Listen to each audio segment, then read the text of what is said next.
Something had to be done. And it's been 47 years. They've been killing people all over the world for a long time. They were the kings and fathers of the roadside bomb. Soleimani, we killed him last term.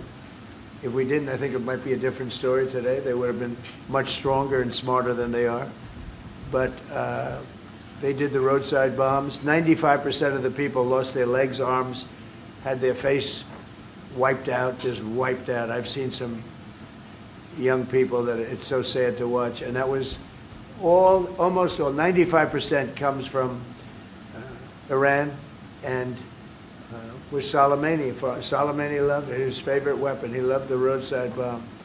And when you see people walking around with no legs and no arms and a face that's been blown to hell, these people, what they have to go and the way they have to live, this is Iran.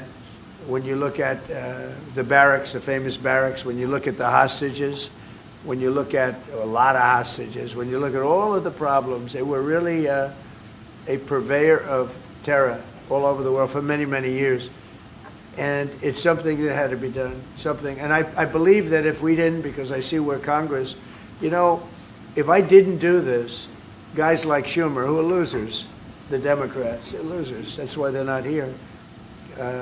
Guys like Schumer would say, well, you should have done this. In other words, if I did it, it's no good. If I didn't do it, they would have said the opposite, that you should have done this. But most people feel, I'll tell you what, I have never had more compliments on something I did.